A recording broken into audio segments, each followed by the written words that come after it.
Let me tell you something. Do you know how God gives people miracles? Vanopa vanhu minana nenhau yekutsungirira. Kana usiri munhu asingagoni kutsungirira, you will not receive from God. Saka kutsungirira kwamaita ikoko, week rese, 1 week, coming to church, going home late. You must get a reward for that heart. Kune vamwe vakatoita maflu nemanaira akwaita makobe sada. Father, in the name of Jesus, my rewards anouya kune vanotsungirira ndiri kudeclare Mwari nemuromo wandinoshandisa kunamata ngadzike pavana venyu nhasi nezita raJesu. Everyone under the sound of my voice, may you receive the reward from God for serving Him, for loving Him, in the name of Jesus. Celebrate the name of Jesus Christ. Take your seats, take your seats. You will see it. You will see it happening. Your next level is sure. Zvawakufanirwa kuita izvozvo kuto behave semunhu ati next level. Yeah. Wakutofanirwa kubehave semunhu ati muchi next level, because iyi level yatoita sei. My God. My God. Praise the Lord. Let's rush quickly into the word of God. We don't want to waste time. Genesis chapter 12 verse number 1. Tell your neighbor it's about to be nice in this place. Genesis chapter 12 verse number 1. Thank you. That was very fast. The Lord had said to Abram, go from your country, your people and your father's household to the land I will show you. Say, to the land I will show you. Say, to the land I will show you. Now, every believer wakagadzirirwa next level na Mwari. But it is through your behavior and your mindset on how you are going to get into that new level. Are you hearing what I'm saying? Ndosaka Bible richiti tinobva kune kumwe kubwinya tichienda kune kumwe kubwinya. Zvoreva kuti ukaramba uri mukubwinya kusiri kune umwe kubwinya, it's now an error. Saka mukristu haufanirwi kuramba uri pa one position. Ukaramba uri pa one level, zviri kureva kuti something is wrong somewhere.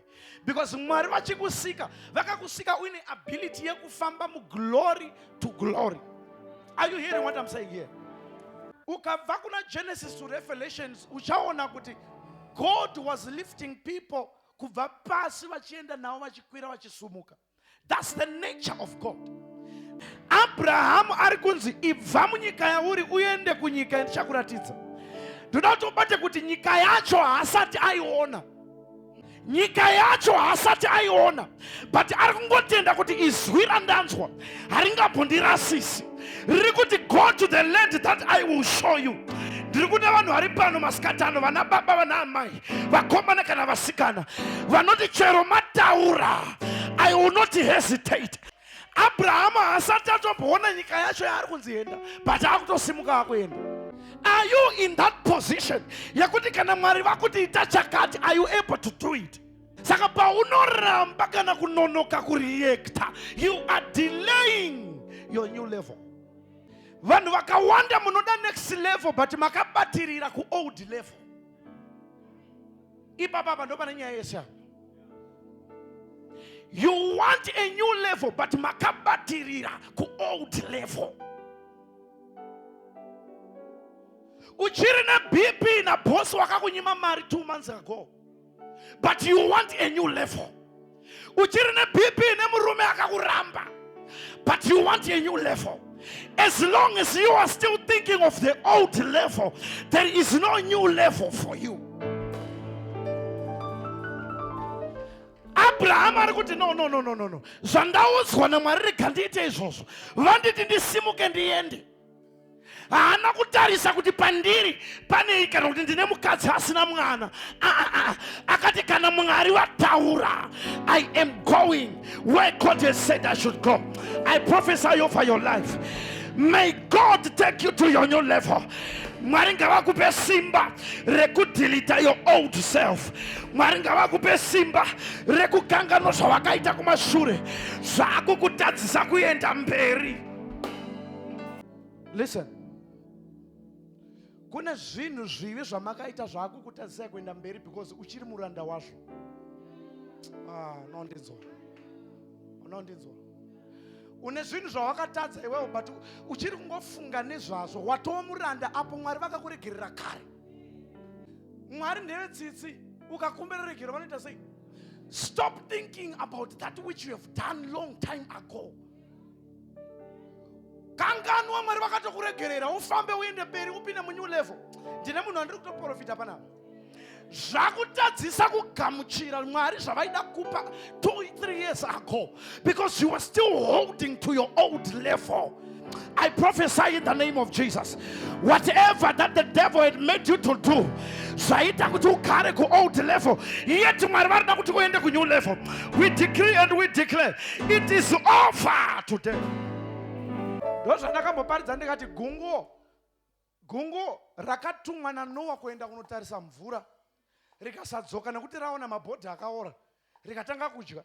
Ndosemu futi gungu iroro futi rakaenda futi kuna Elijah nechikafu rakutumwa kumuzodziwa. Are you hearing what I'm saying?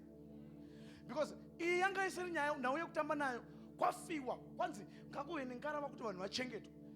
Saka baito mhuka dzese dzairepresentwa dzirimo imomo. Gunguo was part of it. Saka gunguo iroro hwanda rakamirira makunguo ese achazovako. Semu gunguo ndo rakatumwa rikanopa muzodzi wachikafu. Iwe, whatever that you have done, zvawakatadzira Mwari, listen to me. Bible rinoti hakuchina kupomerwa mhosva kune avo vari muna Kristu. Regedza kuramba uchidzokera kumashure. Mwari varuda kuti uende mberi.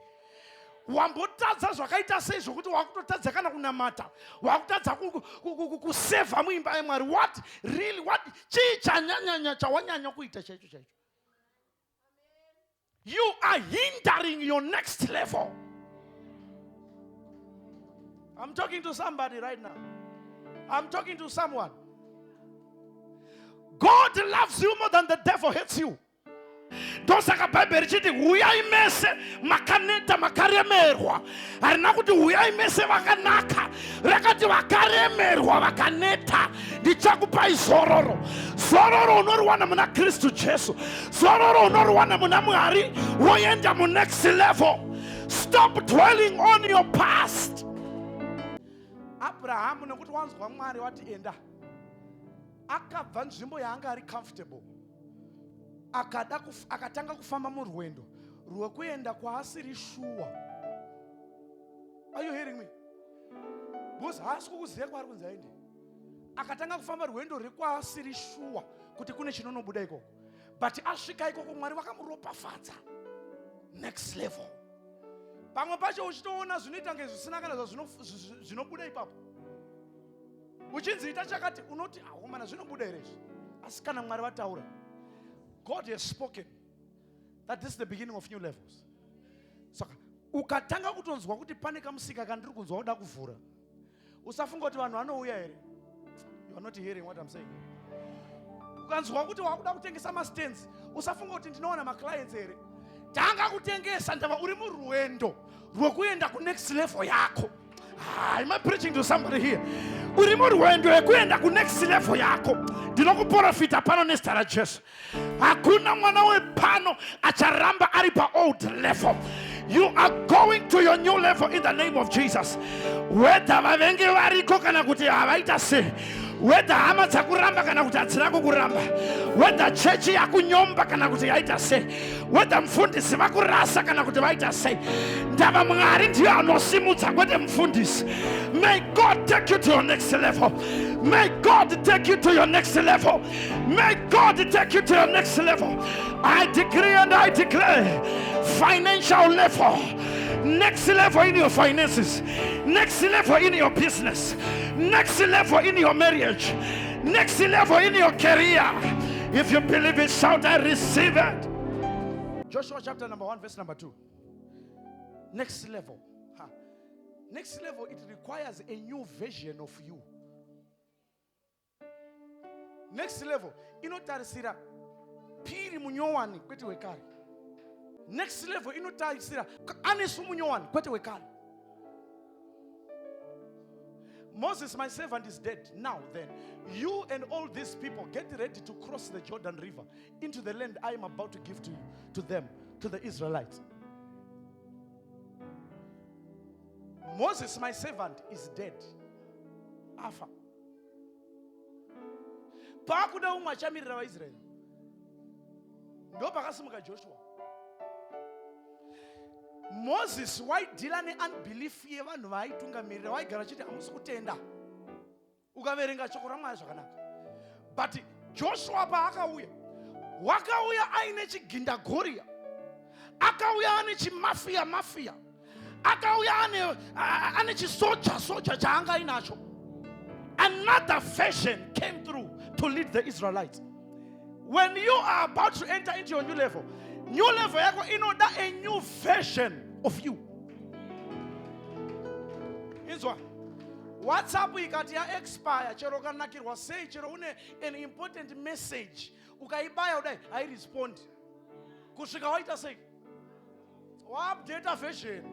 Saka vazhinji venyu mune ma WhatsApp aka expire musati ma update. That's why you are not going to your next level. I wish I was preaching to somebody here. Your WhatsApp has expired. Your software has expired. You are just supposed to update it so that you enter into your new level. Ndinokunamatira nhasi nezita raJesu. Wakaipa hana simba nekubata chauri kufamba kuwana. I decree in the name of Jesus, you are entering into your new level. Update that software. Update yourself. Update yourself. Your old version is gone. We want the new version. Aramakopetelia na masakata. Inzo. Kana ushi update WhatsApp. Ushi update WhatsApp. Old WhatsApp ine zvinenge zvisipo pa new WhatsApp. Nondinzwayo. Kune ma functions ausingawani pa old WhatsApp ndosaka vari kuti chibva uone zvinyowani. Saka uri kutomanikidzwa kunzi uone zvinyowani unakidzwe nekushandisa WhatsApp yacho. Ndozvandiri kutaura kune vamwe vanhu vari panapa. Magarisa pa old version. May your version be updated. Kune dzimba dzakakumirira, kune mota dzakakumirira, kune vana vakakumirira, kune mabusiness akakumirira, kune mastenzi akakumirira ku new level. For 40 years vaIsrael vaizviona kunge magrasshoppers. Grasshopper inonzi chine chona. Yeah. Vaizvitarisira pasi. Because mindset yavo yanga yatogadzirwa naFaro kunzi varanda. Saka ndosaka vakazonzi vaenda kuKenani paya. Vakasvika vakaona kune hwitikwa dzevanhu. But vasingazivi kuti hwitikwa idzi dzaita hwitikwa nekuda kwezvinhu zvavo. Vakatosvika kunzvimbo yavane matitle deeds. Imagine uri baba wosvika pamba pako ona pano umwe murume kuti asi ava ndo baba wepano. Pari pamba pako. Hamusi kundinzwa zvandiri kutaura imi. Hamusi kundinzwa zvandiri kutaura imi. Baba muri kuvhunduka kuti ava asi ndiwo baba wepano iyo imba iri yenyu. Ndozva zvaita vaIsraelites. Vaizviona sehwisa. Saka pavakasvika kuKenani vanoti imi varume vakasimba kudai so. Havasi kuziva kuti chavasimbisa chikafu chavo. Because Mwari pavakataura shoko kuti endai kuKenani kune munyika inoyerera huchi nemukaka. Zvese zviriko. Ndo pavakatanga kudelaya breakthrough yavo. Ikanonoka kuuya nokuda kwemindset, nekuda kwefear. Saka next level inotouya yakatokumirira ine zvese. But it is up to you to fight. It is up to you to say I will make it. It is up to you. Saka vamwe venyu manje mindset yenyu ndo iri kufanirwa kugadziriswa nhasi kudai. Because mindset yenyu muchine mindset yema-Israelites iri kufunga kuti tiri nhapwa because wagarisa for 30-20 years uchigara mu1 room uchitamburira kuendesa vana kuchikoro. Things are not moving well for you. Saka mindset iyo yakadzira nhamo mulife yako. Saka chero kanzi next level yavako unofunga kuti kune vakakodzera kuenda ikoko. For you to receive your next level, your next level must change for you to receive your next level. Say, Father, in the name of Jesus, my next level is sure. Come on, say, my next level is sure. To me, you cannot enter into Canaan with the wilderness mentality. You can't enter into Canaan with the wilderness mentality. If you enter into Canaan ne wilderness mentality, zvawakavimbiswa zviri zvako hauzvidye.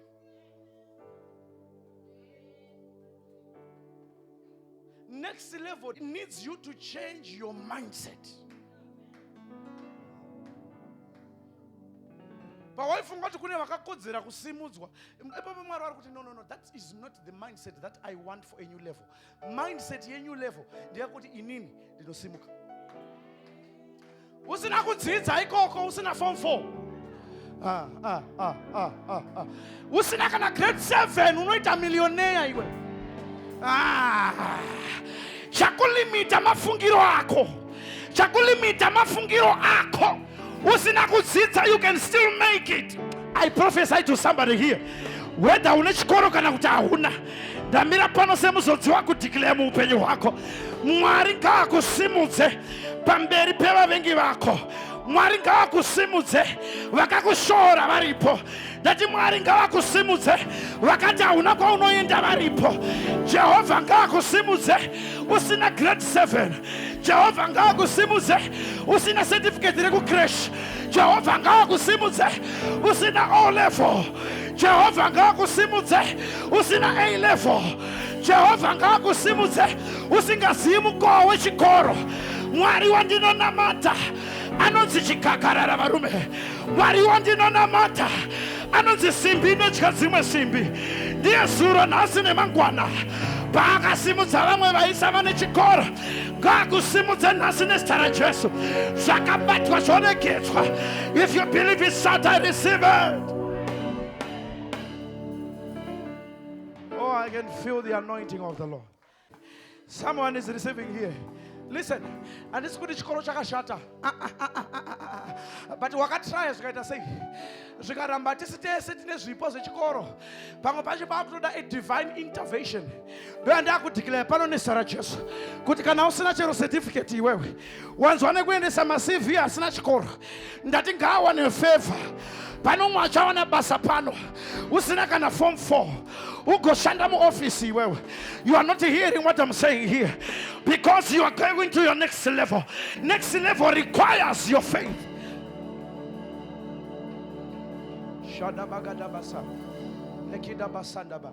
Your next level requires your faith.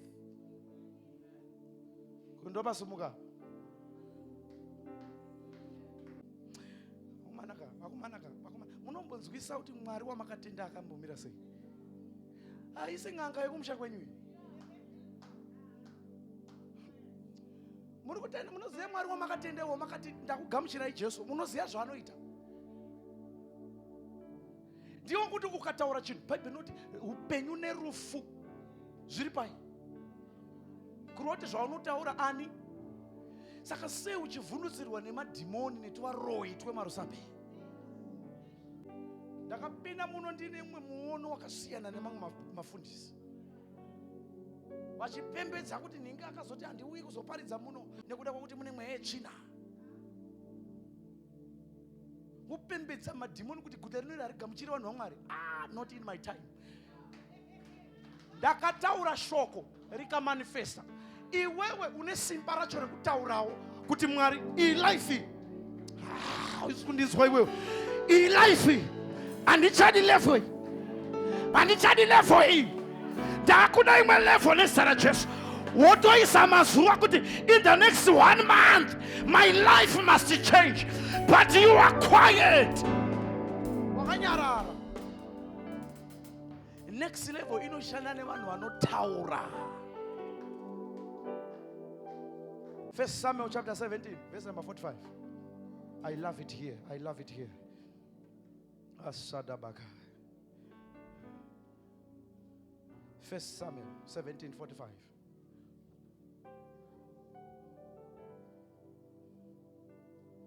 David said to the Philistine, you come against me with sword and spear and javelin, but I come against you in the what? In the what? Almighty, the God of the armies of Israel, whom we have defied. There was a scripture in David argued, the God of the armies of Israel. But you are Israel, watch wonder.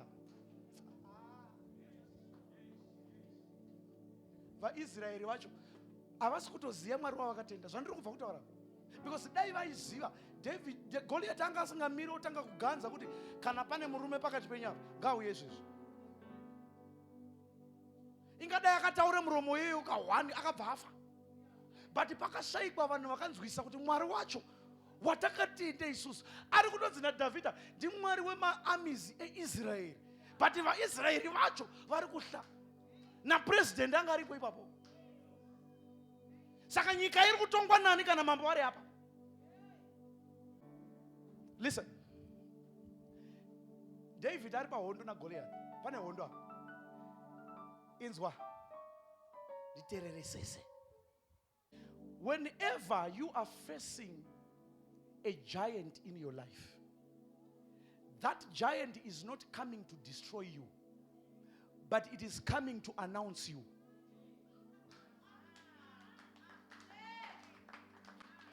Rindega.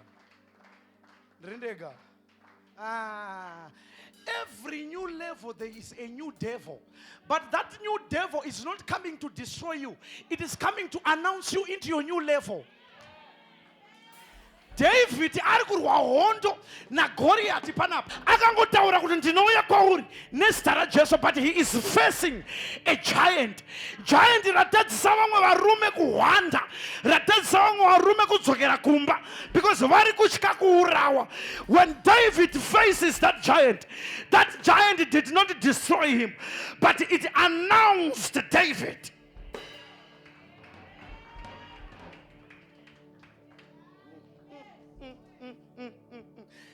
Goliath was there to announce David, not to destroy him. Because ndopa akatotanga kutozikamwa na mambo. Tuindiani kwa mfano. Mwana wa Jesse. Hey, alama kobena sadaya. Ndinokunamatira nezita raJesu. Hondo dzawanga uchirwisana nazo before nhasi. Dzanga dziri kuku-announce to your next level. Hondo idzodzo dzanga dziri kuku-announce to your next level. I prophesy in the name of Jesus, enter into your new level. The giant was coming to announce David. So, no giant, no throne.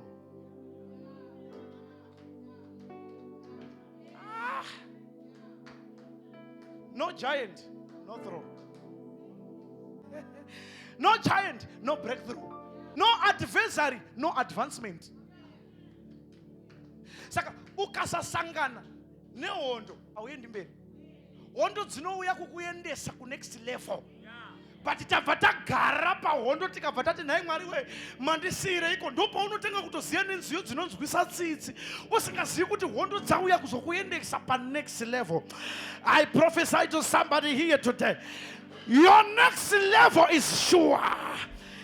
That giant is not a sign that God has left you, but is a sign that your promotion is near. Ukaona wakurwiswa ndo sign inokudza kuti wakuenda pa next level. But vazhinji tinobva taneta ipapo, saka uri kuramba uri pa same level. Kuna akazoimba anzi same level ndiri pasi yemulevu handichada. Anga ari kunzwisa zvari kutaura, anga anzwa bhata. Kuti no man, izvi zvose normal, something is not right here. Tikamutsvaga munhu yeye akanyora nziyo iyoyo togona kumuwana atoenda pane rimwe level.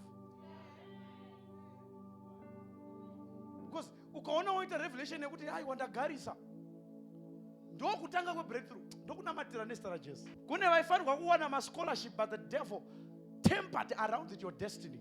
Ndiri kudhikira ndakamira pano. Mwari wandinonamata, Mwari wamapostora, may God take you and organize and orchestrate rimakobia sanda. Something must come out, something must change. You must enter into that new level. I decree and I declare, whenever marriage are parar, I declare a new level. Whenever business are parar, there are no customers.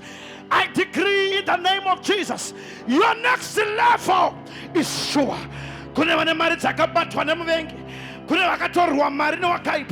That your next level is sure. The devil is tempered around with your success. But your next level is sure. The devil is a liar. So is his mother-in-law. Diri kuprofita nezita raJesu. Pawakabatirwa zvinhu zvako ngazviregedzwe. Pawakati auendi wakuenda. Tava your next level is sure. Pawakanzi aubati icho neicho waakubata. Why? Because your next level is sure. Diri kuparidzira vanhu pano wakuenda mu next level. Diri kuparidzira vanhu pano vatova mu next level. That old level is gone. Let us not become weary in doing good. Ngatisaneta kuita chakaita sei chakanaka. So in other words, Bible rikuti ngatirambe tichiita kudini kutsungirira, consistency. Is that so? Ndizvo. Let us not be weary in well doing, for in due season we will reap. Reshona rinobva rati tinokohwa kana nguva yaita sei. Kana nguva yaita sei. Rinobva raenda mberi rinobva rati kana tikasaneta. IGalatians arikunzi ngatirambe tichisungirira kureva kuti kune chinhu chiri kuda kuachievhiwa. But uri kunzi usaneta because ukaneta you will not achieve it. So the process is not to kill you.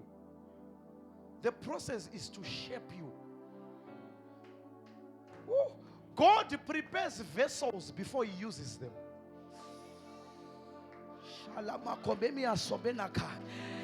God prepares vessels before He uses them. Saka zviri kuitika kwauri, don't worry, uri kugadzirirwa kuti Mwari vazokushandisa. Vazokushandisa mu business industry. Vazokushandisa mu finances. Vazokushandisa kumhuri yekwako. Joseph wakabva kumba ndokupinda mugomba, abuda mugomba ndokutengeswa, atengeswa ndokuenda kumba kwaPotifa. Abva kumba kwa ndizvo. Abva kumba kwaPotifa ndobva aita sei? Ndobva apinda mujeri. Abva mujeri ndokubva azoita governor. The process. God prepares vessels before He uses them. Saka iwe udai uri Joseph, pangongadai wakatoti no rega nditogara nemukadzi waPotifa ndava ndatomboona kashuga mami kanenge kari kunakirwa neni. If you were Joseph ungadai wakati handishandi zvokunamata. If you were Joseph ungadai wakati Mwari wacho hakuna. But usingaziye kuti you are being prepared by God so that He will use you. Your testimony is bigger than you think. Ndosaka mhepo dzacho dziri kuita nge dziri kuwanda. Shamwari niyo ni mwana wenjuku, ni mwana wenzou, vana vese asi pa size vakasiyana. You are not hearing what I'm saying here. Your testimony is bigger than what you think. That's why wakaipa ari kuzama kukuzikisira. Ndauya kuzokuudza masikatano kuti Mwari vanokupinza nemumoto kuti uzobwinya. Mwari vanokupinza nepakaoma kuti uzoita mambo. I decree and I declare, your next level. Your pain is not your punishment. Your pain is not a punishment.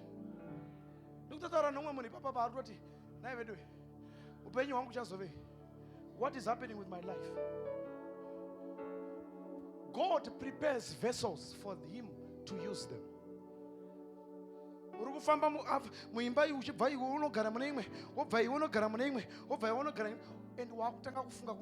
You are worthless. Listen to me. You are not worthless. God prepares vessels for him to use them. What you carry is different from your brothers. What you carry is different from your neighbors. Chawakatakura chakasiana ne chama yako. Chawakatakura chakasiana ne varikudzidza rako. Chawakatakura wakatakura chihombe, so you face bigger problems. Your pain is not your punishment, but your pain is a preparation to what God wants to do in your life. I pray for you today. My God. My God. I pray for you today. You don't have a degree, but I was at 4 years now. I was at I was on a degree, a certificate. 2 years, I was at Bas. Wagara kumbaone mabereki. Ndiri kuprofita nesta Jesu. 2 months from now, uchaona basa ngwa inonzi aipiwa vanhu mabasa. Ndiri kutaurira kuti testimony yacho iite mutsindo. You are not hearing me. You are not hearing me. Ndati uchaona basa nguva isingapiwa vanhu mabasa, vanhu vari kuma holiday. Ndopa uchaona basa iwe. Ndopa uchariwana basa iroro. Ozaiwa hausikutanga izvezvi tangoti tingokupa bhati sezvo takupa basa racho uchapuwa nesalari yausina kushandira.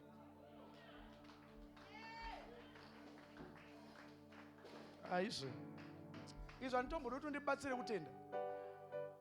Ndiri kuziya nditaurisa. Chiprofita chomwe muri ichochi.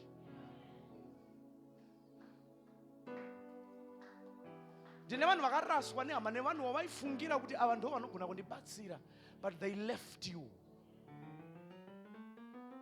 Ndauya kuzokuudza kuti vanhu ndo vakakusiya kwete Mwari.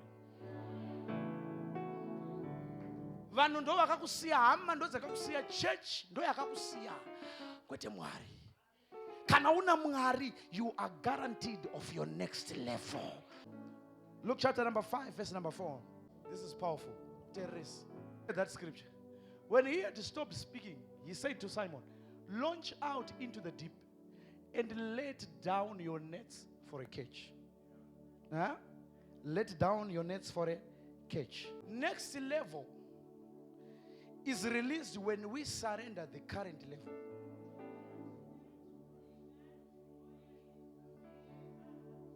Because kuna Peter arikuti imi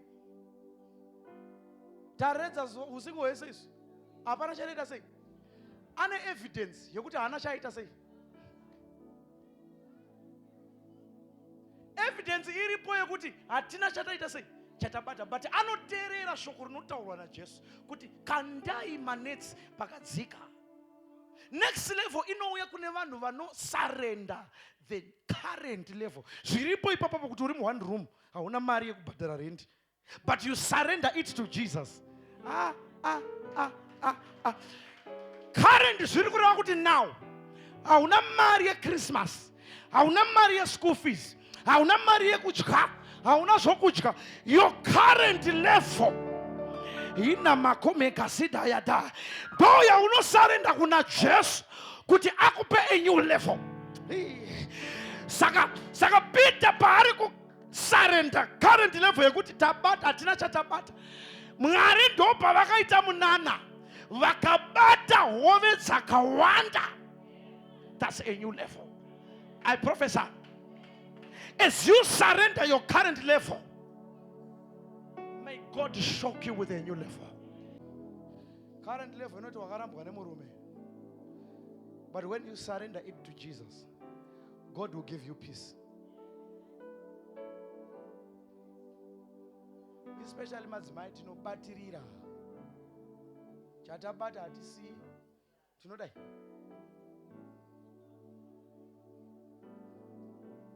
When you surrender your current level, God will give you a next level. So there is no new level when you are still dealing with your current level.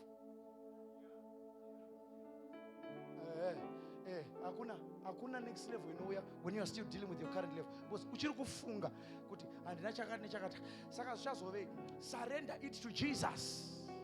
How do you surrender? Say, Lord, those zvamuri kuona izvo andina chiripo. Itai zvinhu zvenyu. When you surrender your current level, there is an extraordinary miracle that comes. Watch this.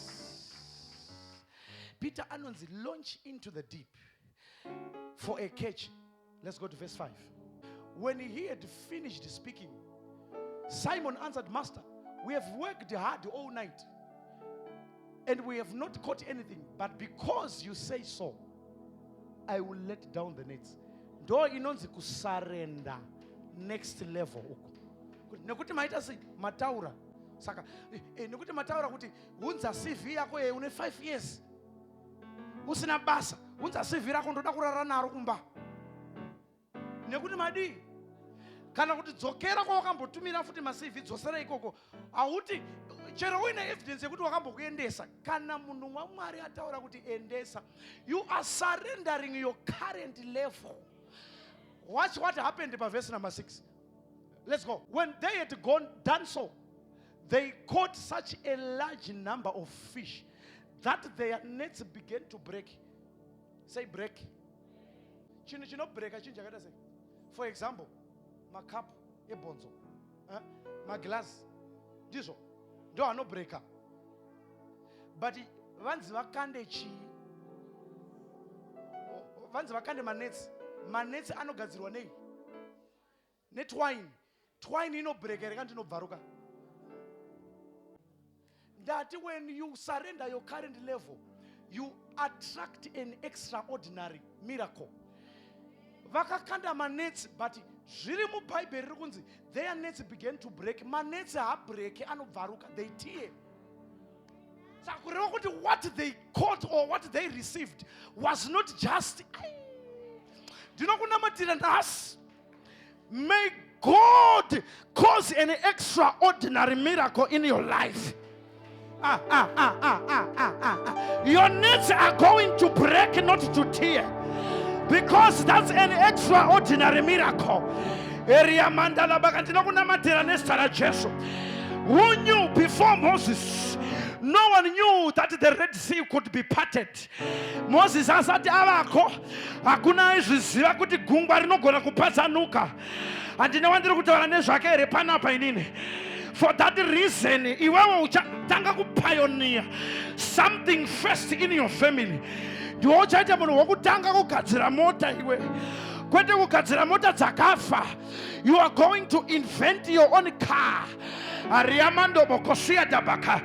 Can I declare something to somebody here? You are entering into your new level of organizing things.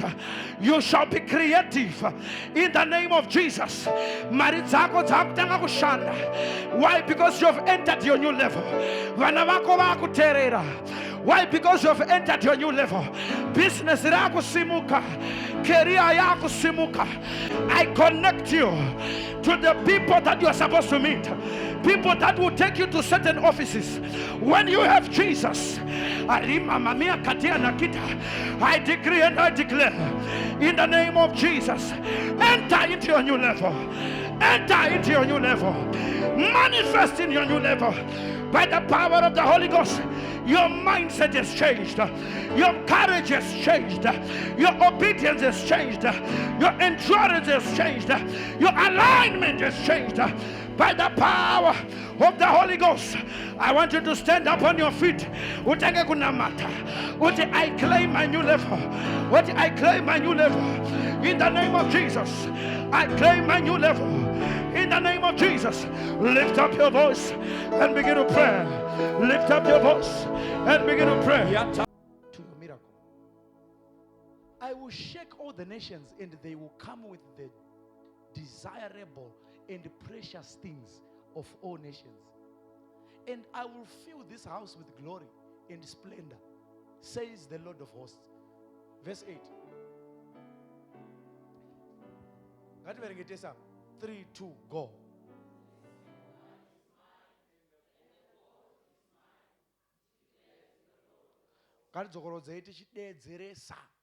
Power. Wait, power. Do you know why I'm letting you doing this? There is power in your words. Power no tower as no manifest as oshanda kwauri. It's more easier for you to receive when you speak things on yourself. Are you hearing what I'm saying here? Let's read it. 3, 2, go.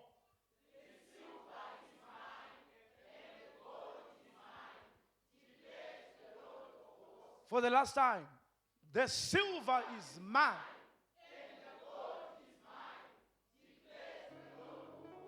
Ari kutaura kuti silver nendarama ndiani? Mwari ndevani?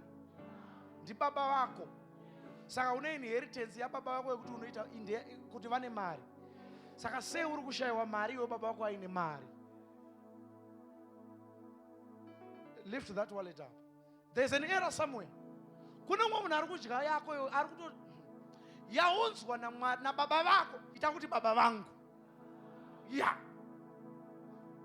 Baba vako vakupa mari, but kuna ari kutora zvawapiwa na baba vako iwewe. Iwe osara usina mari, asi baba vako vakupa. Silver nendarama ndezvangu ini Mwari. This is the inheritance you must receive from your Father who is in heaven. Kana silver nendarama zviri zvavo ndezvako, saka chakonzera kuti ushayiwe iwewe chi. There's an error somewhere. I'm praying now.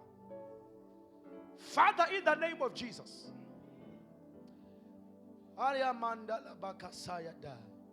Shokorenyu mati silver nendarama ndezvenyu.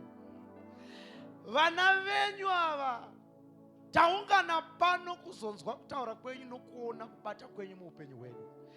Takudeclare mari zhinji ibatiwe mumawalets ari pano. Mabhegi yekuti mari dzinge dzirimo takudeclare nezita raJesu. Financial freedom to your sons and your daughters. Vaitire. Vaitire. Vaitire. Vaitire. Vaitire. Vaitire. In the name of Jesus. Kadabayandela de Beriada Basha. Manta balida gasaya. Lika Mariana namasha. Kana kune vakabatirwa mari. Nemweya yekumvura. Ndakudeclare ndakamira pano. Mari dzavo ngadziregedzwe. Mari dzavo ngadziregedzwe. Mari dzavo ngadzitsorerwe. Whether dzakabatwa from business, whether dzakabatirwa vana vavo, kwadzakabatwa ngadziregedzwe. I declare financial freedom. Financial freedom. Munhu wese ari muno nhasi ngamfambe mu financial freedom. Hauchashayiwi mari yerendi iwewe. Hauchashayiwi mari yebusiness. Hauchashayiwi mari yekutenga hembe. Hauchashayiwi mari yekutenga mastens. Imba yoyo ngaipere kuvakwa. Ndava mari yauya. Business ngari chikura. Ndava mari yauya. Mukadzi ngachiroorwa uyo. Ndava mari yauya. Receive it in the name of Jesus.